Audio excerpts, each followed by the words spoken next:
Oke, bismillahirrahmanirrahim. Assalamualaikum warahmatullahi wabarakatuh. Oke. Teman-teman, alhamdulillah udah gak telat lagi aja. Pagi ini hari Senin ya? Bener sih Senin? Iya, hari Senin, tanggalnya gue lupa. Sampai lupa tanggal. Sekarang gue posisi di Merangin. Merangin akan melakukan pendakian ke Gunung Masurai dalam rangkaian ekspedisi 30 gunung 30 juz.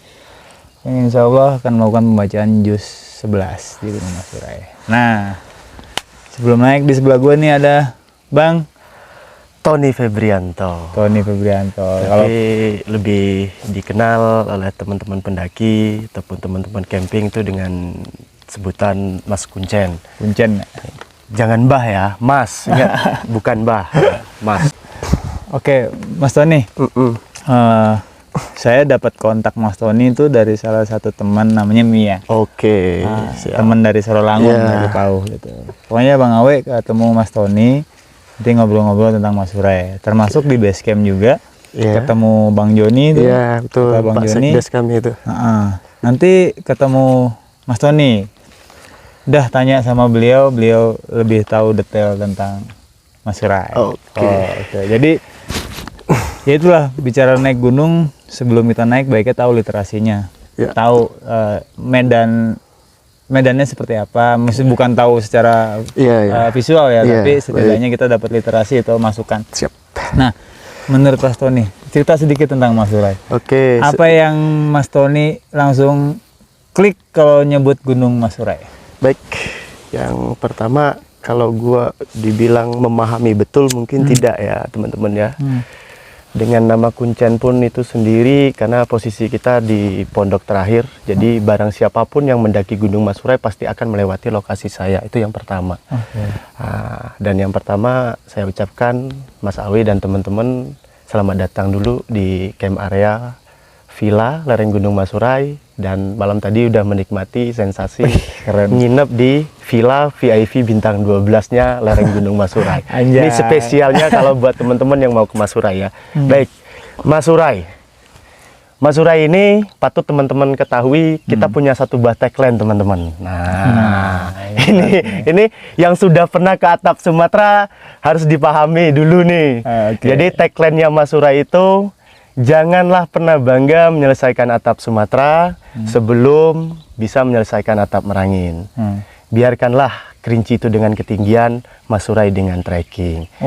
Jadi Gunung Masurai tidak akan pernah memungkiri tentang tingginya Gunung Kerinci, tetapi kalau untuk trekking Kerinci dengan Masurai, tetap Masurai yang terbaik. Nah, cobain dulu. Oke. Jadi kalau secara trekking, Om Awe, nanti Om Awe dari sini ke pintu rimba kurang lebih 15 menit. Nah, kalau dari sini ke shelter 1 itu kurang lebih 1 jam. Dari shelter 1 ke 2 itu kurang lebih 1,5 sampai 2 jam. Nah, dengan pesan saya nanti setelah tikungan Valentino Rossi, harap untuk menghemat tenaga. Jadi 1 ke 2 itu benar-benar tenaga dihemat, jangan di pos. Karena tantangan terberat dia di 2 ke 3. Nah, di 2 ke 3 itu kurang lebih hampir 1,5 sampai 2 jam juga. Di 2 ke 3 itu ada tanjakan penyesalan, dinding lemari, tanjakan akar, panorama, dan nanti kalau sudah lewat 3 pintu gerbang kita, maka sampailah di puncak 1. Pintu gerbang. Yang dimaksud sama Mas Tony pintu gerbang tuh gambarannya kayak apa sih? Jadi gini, kalau teman-teman sama itu rata-rata mistis. Jadi ini harus dilurusin ini gerbang apa nih? Jadi sebenarnya itu hanya nama-nama kita aja, dan itu adalah satu buah pertanda bahwa kita itu udah deket sama puncak, Om. Memang jaraknya masih agak lumayan sih, mungkin per trekking sekitar 5 menitan lah ya.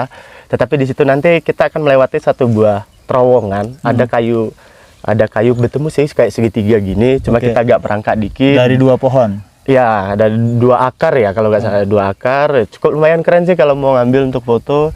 Udah itu ada kayu rebah dan satunya lagi kayu rebah. Jadi kita memang harus, kalau yang di tengah ini kalau yang bisa melompat ya bisa dilompati, kalau enggak ya kita lewat bawahnya gitu. Tiarap. Ya, dan itu adalah tanda bahwa kita sudah dekat dengan puncak.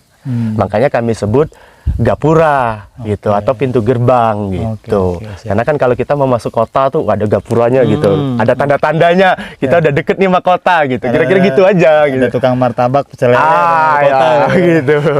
Biasa selama lintas Sumatera kan naik motor. Kalau udah mulai masuk ada tukang martabak, pecel lele, wah dia masuk kota nih. Nah, itulah. Sisanya sawit ya, gitu, itulah gambarannya ya. Nah, sudah itu Gunung Masurai ini adalah gunung purba aktif yang tertidur. Sebentar, sebelum ngomongin purba aktif tertidur. Tanjakan Lemari itu kayak apa? Dinding lemari. Dinding lemari. Jadi dinding lemari itu adalah satu buah tanjakan. Ini lumayan keren nih. Begitu trek dia dari Penyesalan dia agak landai. Nanti ketemu tuh tank Vertikal. Vertikal. Dia di batu tuh Nanti pijakan kita ada akar tuh. Oke. Nah, gitu. Oke, sip. Enggak vertikal. Cuma dia nggak panjang. Paling sekitar 15 sampai 20 meter lah. Iya. Sama mau wall climbing, Bang. Enggak. Cuma kalau itu rutenya sih masih asik. Nah, nanti sebelum dan satu ya, tadi lupa saya. Jadi dari 2 ke 3, Penyesalan, Dinding Lemari, Akar, dan Tanjakan Panorama, itulah nanti penggabungan semua tanjakan menjadi satu saat kita turun ke danau. Dengan puncak tanjakannya namanya Tanjakan Saiton. Dan itu ikoniknya Masurai itu Saitonnya itu, tanjakan Saitonnya itu. Saitonnya nunjuk lagi Saiton. Tanjakan Saiton. Sama di Gunung Gede juga ada. Sebenarnya Gunung Gede itu namanya Tanjakan Rantai. Cuman nggak tahu ada yang nyebut Tanjakan Setan. Jadi lama-lama boomingnya Tanjakan Setan dibanding Tanjakan Rantai atau nama aslinya. Gitu. Siap. Oke, tadi balik lagi ke Geopark Masurai. Oke, Geopark Merangin ya. Jadi Geopark Merangin, Masurai adalah masuk dalam satu kawasan Geopark Merangin dengan sebutan kalau di literatur kita itu adalah kaldera Masurai. Karena gunung kita adalah gunung purba, maka kita juga sebut sebagai Gunung Purba Kaldera Masurai gitu. Panjang kaldera kita itu adalah 7 km. Jadi Masurai ini dia ada 2 kali letusan. Di letusan pertama adalah 33.000 tahun yang lalu. Itulah yang membuat Masurai ini sudah tidak utuh. Jadi dia letusan pertama itulah yang menghabiskan puncak Masurai. Kalau posisi hari ini dia 1/4 lebih, setengah nggak nyampe, namanya apa tuh? Kalau 3/4 kan 3/4 kan udah di atas. 1/3. Jadi Masurai itu hanya sisa 1/3-nya hari ini. Oke, kalau sekarang dihitung MDPL-nya ketinggiannya di sekitar 2.800. 2.948 MDPL. 2.948. Nah, berarti dulu tingginya berapa? Kali 3 aja. Nah, kira-kira gitu aja. Oke. Ya. Nah, itu. Nah, lemparan pertama itu di letusan yang pertama 33.000 tahun yang lalu itu lemparannya mencapai 45 sampai 50 km. Dia tuh sekarang kalau ke sana mana arahnya? Nyebrang Nilo situ ya? Iya, sampai ke belakang Nilo itu di daerah Sungai Manau. Nah, makanya di Sungai Manau itulah sekarang ini banyak emas. Karena Masurai itu disebut juga sebagai emas yang terurai karena dia terpecah. Gitu. Tadi tambang emas dulu ya? Iya, jadi di sana pusat sumber emasnya, akhirnya emasnya kelempar ke sana semua gitu ya gitu. Nah, sudah itu meletus lagi dia Nah, di letusan pertama keluarlah anakan gunungan baru. Ini yang puncak sekarang ini. Gitu. Nah, letusan kedua itu di 2001 tahun yang lalu, tapi dia arah ke belakang. Arahnya ke Suralangun. Yang di daerah apa namanya tuh? Batangasai. Makanya di Batangasai pun banyak emas sekarang. Nah, jadi itulah potongan yang kedua dan sisalah hari ini. Nah, di letusan yang kedua inilah lubang kawah kaldera Masurai ini tertutup oleh longsoran bebatuan dan akhirnya sekarang menjadi 2 danau kaldera kembar. Nah, di ketinggian 2.560 mdpl-an. Nah, dan kemarin kami bersama tim Geoset Merangin juga lagi mencoba riset. Nah, ini lagi coba kita klaim kawan-kawan bahwa gunung dengan kaldera kembar di ketinggian 2.500 itu hanya satu ada di dunia, yaitu kaldera kembar Masurai. Nah, gitu. Cuma ini belum fix ya, masih kita lagi coba klaim, kan lagi mencoba namanya. Betul. Tapi kalau sudah ini Geopark Nasional ya? Iya, sekarang nasional. Sudah resmi di Geopark Nasional. Sedang di pengajuan ke UNESCO. Kita lagi nunggu apa itu namanya, asensi ya? Iya. Mudah-mudahan kemarin baru pangkep. Kemarin baru pangkep. Mudah-mudahan di akhir Juli atau awal Agustus itu giliran kita. Oke. Oke, gitu. Oke, nah ini untuk Mas Surai. Kalau misalkan teman-teman dari Jakarta, Oke. ya kan, mau naik ke Gunung Mas Surai, itu aksesnya gimana sih? Rekomendasi Nah, ya. rekomendasi transportasi dulu deh. Nah, kalau untuk rekomendasi teman-teman sebenarnya kalau mau ke sini itu yang paling enak ada 2 bandara, satu dari Jambi sendiri dan satu dari Lubuk Linggau. Tetapi kalau secara rekomendasi, saya akan merekomendasikan teman-teman lewat Linggau. Karena waktu dari Linggau ke sini itu lebih dekat. Oke. Hanya 3 jam tembus. Maka kalau dari Jambi ke Kota Bangko sendiri itu membutuhkan waktu sampai 5 sampai 6 jaman. Oke. Gitu. Dari Jambi sampai Bangko. Iya, Dari Bangko ke sini Merangin, Bangko ke desa kita sendiri perjalanan kurang lebih 3 jam. berarti travel ya. Travel. Itu kalau teman-teman yang misalkan menggunakan transportasi umum ya. Betul, betul. Nah, itu harus diketahui juga oleh teman-teman bahwa di Gunung Mas Surai ini sendiri kita memiliki banyak sekali wisata penunjang.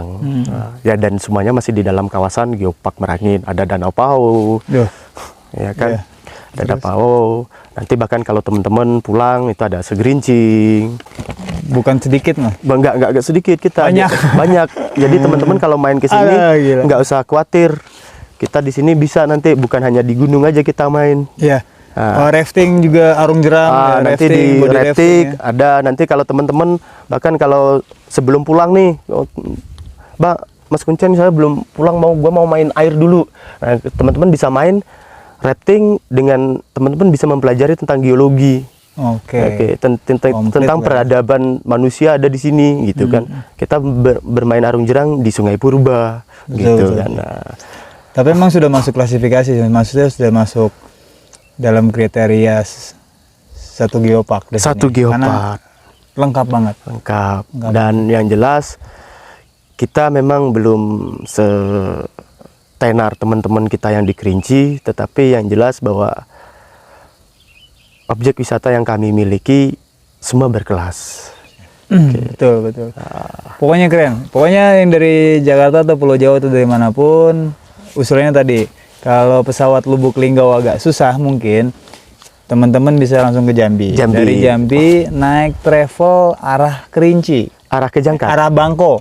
Bangko dulu. Iya, Bangko. Kalau dari Jambi, Bangko banyak travelnya. Yes. Nah, itu dari kalau untuk ongkos dari Jambi ke 100.000 ya. Jambi ke Bangko itu 120 Om. 120. 120. Kalau ke sini itu kan dari Bangko ke sini 70.000, kendaraannya Xenia Avanza itu. Iya, oke. Jadi ada informasi juga dari Bang Joni, travel ke arah Jangkat yang bisa turun di base camp ini sore katanya. Sore ya, sore bahkan kalau yang pagi ada sih Om. Pagi ada. Pagi ada yang dia keberangkatan sekitar jam 9 pagi dari Bangko ada. Oke. Oke. Artinya kalau dari Jakarta pesawat pagi sampai Jambi pagi bisa langsung naik ke base camp. Bahkan sore di Bangko langsung nyambung ke bahkan base camp. kita udah ada beberapa temen. Kita kemarin karena ada teman kita dari Jambi kemarin kan si Mbak Desi itu sampai ke sini udah kita siapin travelnya dari sini kalau memang apalagi kalau dia mencukupi satu mobil gitu kan minimal ya 6 orang lah kan itu bisa kita kondisikan satu mobil dari bandara langsung ke sini. Oke. Dan ongkosnya 190 kalau nggak salah. Satu orang. Tapi langsung Anda udah nggak berhenti di mana-mana lagi udah langsung ke sini. Dan enak. Jalurnya enak. Jalurnya keren ya. Nyaman. Nah, Mas, kopi. Oke. Saya pernah ikut datang ke festival kopi. Jangkat ini masuk 10 besar pernah. Oke, kalau yang sedikit saya pahami bahwa Kopi Jangkat ada 2 kali perlombaan festival skala nasional dan dia dua kali festival itu dia juara 1 semua. Satu di Bali dan satu di Bandung. Cuma kalau untuk gridnya dia di angka keberapa saya nggak paham juga kan, karena belum terlampau mempelajari juga. Cuma yang jelas gini. Kopi di Jangkat secara cita rasa yang kita tahu bahwa umum Robusta itu pasti akan lekat dengan pahit. Nah, kopi kita khususnya di desa kami sendiri Sungai Alang, Omawe dan Nyicipik kemarin. Jadi ini juga masih dalam kajian kami juga bahwa Robusta hidup di dataran tinggi di 1400 sampai 1675 mdpl. Om Awe saksi ya, ini kopi kan? Nah ini 1600 Om. Oke. Ya, bahkan waktu kita kirim sampel ke Jakarta, mereka nggak percaya Robusta bisa tumbuh dengan baik dan berbuah dengan baik di 1600. Oke. Nah itu juga lagi kami coba cari data, analisis, karena kami mau klaim juga Robusta tertinggi. Nah itu yang jelas kalau sekarang tertinggi untuk di Merangin udah jelas, Jambi udah jelas kami yang paling tertinggi kan. Nah dan juga bahwa karena ini dulu Gunung Purba, kopi kita maka tumbuh di tanah vulkanik. Ya itu maka cita rasa kita lebih enak, subur ya, subur tanahnya. gitu. Ya itu mungkin yang membedakan. Nah sudah itu juga pertanian kopi kita di sini hampir bisa dikategorikan bahwa kita semua organik. Nah itu Mawe. Oke, nah Mas Surai lagi. Oke. Tutup gunungnya. Flora faunanya yang identik apa sih di sini? Kalau untuk di Masurai ya, kalau untuk flora tanaman ya, itu tanaman kita ada delwis, lumut udah jelas, terus tuh apa, cantigi.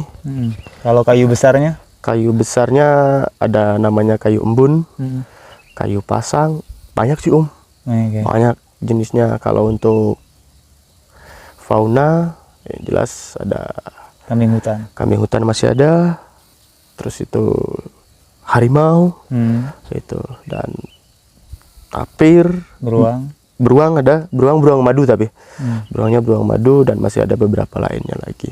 Oke. Jadi komplit lah. Kalau mungkin ada mahasiswa mau melakukan penelitian fauna dan flora, silahkan datang ke sini, kita siap bantu. Nanti kalau sayanya nggak tahu, saya buka buku tuh, kita sama-sama belajar. Nanti kami di resort Merangin Selatan itu ada buku panduan besarnya fauna dan floranya. Oke. Detail ya. Nah, oke, kembali ke trekking. Mas, kembali ke trekking. Anjuran untuk camp di sini. Oke, baik teman-teman. Untuk Mas Surai sendiri ini dengan rute 3 hari 2 malam ya. Jadi rute 3 hari 2 malam itu dengan camp area yang kita rekomendasikan ada 2 tempat. Satu di danau, itu kalau bisa hari pertama itu memang tembus ke danau karena sumber air di sana, dan untuk malam kedua itu di puncak 1. Kenapa Kak kita bikin rekomendasi 3 hari 2 malam, supaya teman-teman itu bisa benar-benar menikmati suasana alam daripada Gunung Masurai itu sendiri. Nah Masurai dia uniknya kenapa? Dia sedikit berbeda. Nah inilah makanya dibilang wisata kita unik gitu kan. Dia berbeda dengan gunung-gunung yang lain, di mana gunung yang lain itu akan lebih kepada sunrise. Oke. Nah, untuk Mas Surai sendiri dan Om Awe kemarin sore juga udah bisa menikmati, baru di lereng ya, baru di lereng sudah bisa menikmati sunset. Nah, jadi kekuatan daripada Gunung Masurai ini sendiri adalah sunset Om. Jadi kalau teman-teman kesini datang jauh-jauh mau menikmati sunrise, terbitnya sinar matahari itu ya sulit. Karena kita akan, kalau di puncak 1 itu dia kehalang sama yang namanya puncak sedingin atau puncaknya danau Mabu gitu. Nah di posisi puncak itu teman-teman bisa menikmati kawah kita, kawah danau kaldera kita yaitu Danau Kumbang, dengan sangat enak. Jadi teman-teman bisa foto ala-ala drone kalau teman-teman pinter ngambilnya. Gitu. Oke, siap. Dan udah itu langsung spot panorama, ada Nilu, Sumbing, Gunit, ya mirip-mirip puncak Gunung Prau lah, kira-kira gitu. Oke, siap. Jadi ini perahunya Sumatera. Nah, kalau camp area saya namanya Sindoro Sumbingnya Sumatera. Jadi tinggal bingung. Ini kayak mirip Nepal Panjava. Keren. Jadi ini lahan pribadi ya? Lahan pribadi Om. Lahan pribadi seluas 5 hektar punya Bang Tony di sini atau Mas Tony di sini. Dan akhirnya beliau membuat sesuatu yang berbeda dengan teman-teman petani di sini yang lain. Beliau masih tetap bertani kentang, cabai masih, cuman ada sebagian lahannya yang dibuat untuk dijadikan camp area. Jadi kalau teman-teman datang agak kesiangan, sampai ke sini camp dulu di sini, liatin sunsetnya dulu di sini, malam nyantai, minum kopi Merangin dulu. Nah hari ini atau besoknya baru trekking untuk melanjutkan perjalanan ke Puncak Masurai. Jadi bukan Puncak Masurai, Puncak 1 Masurai. Puncak 1 Masurai. Nah, kenapa topnya atau puncak tertingginya itu tidak terlalu direkomendasikan. Oke, baik teman-teman. Kenapa kok puncak top kita tidak terlampau kita rekomendasikan? Yang pertama, kita tidak bisa memungkiri Om Awi ya, bahwa kita naik ke gunung itu ingin mencari suasana yang indah. Kita ingin menikmati alam. Nah, di puncak topnya Gunung Masurai ini, teman-teman tidak bisa menikmati karena dia terhalang oleh pohon cantigi. Jadi nggak ada spot kita. Nggak ada spot ya? Nggak ada spot. Nah, selanjutnya itu apa namanya? Rute Jalur menuju ke sana pun cukup lumayan berat dan melelahkan. Kalau kita bawa beban KRL itu sangat-sangat tidak saya rekomendasikan. Nah, karena kita nggak bawa KRL aja itu lelahnya udah luar biasa. Gitu. Maka karena yang dia ada spot, teman-teman bisa menikmati itu ada di puncak 1. Nah, gitu. Jadi mungkin kalau teman-teman di Jawa ngebayangin kalau udah mau summit itu makin enak, makin bagus, plong, luas. Kalau di sini enggak. Di sini makin tengkurap. Apa? Ambil air sebentar. Siap. Jadi di sini makin tengkurap teman-teman. Nggak apa-apa, lewat aja bro. Nggak apa-apa, ntar kan bisa kok. Ini Angga mau ngambil air katanya. Mau boker ya nggak? Nah, jadi untuk teman-teman nyambung nih kata-kata Om Awe tadi. Jadi buat teman-teman yang mau naik ke Masurai, kalau memang misalkan sampai di base camp itu masih sekitar, Om Awe kemarin jam berapa Om? Jam 2-an ya? Jam 2-an. Nah, jadi kalau masih jam 2-an, daripada teman-teman suntuk nginep di base camp, enak teman-teman naik ke sini. Jadi nih biar teman-teman tahu lokasi camp area dan villa VIP bintang 12 bagi teman-teman yang mau ke Masurai, kita kasih free. Jadi bonusnya Anda naik Masurai adalah salah satu objek wisata yang ada di kawasan lereng Gunung Masurai ini sendiri. Karena tujuan saya bikin ini dulu untuk bantu teman-teman yang mau mendaki, kita kasih bonus. Nah, gitu ya. Cuma kalau ada yang mau kasih duit nggak masalah. Ya kan nggak apa-apa. Namanya jadi, juga usaha. Gini, ntar kalau teman-teman yang mau naik Masurai, di sini kita siapin juga ada espresso ya, dan nyicipi. Jadi kalau masalah nanti kalau masalah tanya-tanya di camp area atau di villa VIP bintang 12 tuh silahkan tanya sama Om Awe. Ya, jadi teman-teman nyampe sini pun kalau nggak mau repot bongkar tenda udah aman kita siapin. Pokoknya di sini ada glampingnya lah. Pokoknya itu di sini ada glampingnya.